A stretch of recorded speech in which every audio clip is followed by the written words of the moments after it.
Land of Chaitya భూమి అనేది అంబేద్కర్ యొక్క సమాధి ఉంది. అంబేద్కర్ కుమారుడు, అంబేద్కర్ కోడలు కష్టపడి నానా కష్టాలు పడి వాళ్ళు ఆ యొక్క చైత్య భూమిని నిర్మించారు. ఎవరు? అంబేద్కర్ కొడుకు కోడలు కలిసి ఆ బుద్ధిస్ట్ సొసైటీ హెల్ప్తో డెవలప్ చేశారు.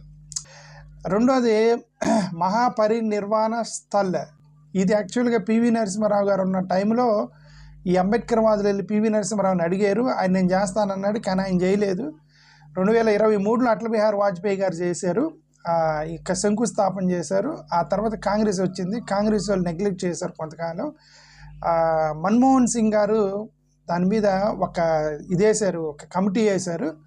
అన్ఫార్చునేట్గా గవర్నమెంట్ పడిపోయింది. సో నరేంద్ర మోడీ గారు దాన్ని డెవలప్ చేశారు. మూడోది లండన్లో ఉన్నటువంటి అంబేద్కర్ ఇల్లు మహారాష్ట్ర గవర్నమెంట్ కొంటే అప్పుడు నరేంద్ర మోడీ గారు సెంట్రల్ గవర్నమెంట్కి ఇవ్వండి, మేము డెవలప్ చేస్తామని అంబేద్కర్ గారి ఇల్లుని కేంద్ర ప్రభుత్వం తీసుకొని దాన్ని మ్యూజియంగా మార్చింది. ఇప్పుడు ఇది మూడోది.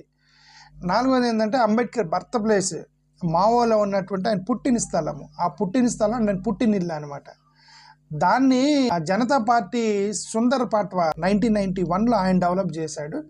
వీళ్ళు కొద్దిగా రంగులు వేసేసి ఇప్పుడు మేము డెవలప్ చేసామని చెప్తున్నారు వీళ్ళు. That's okay.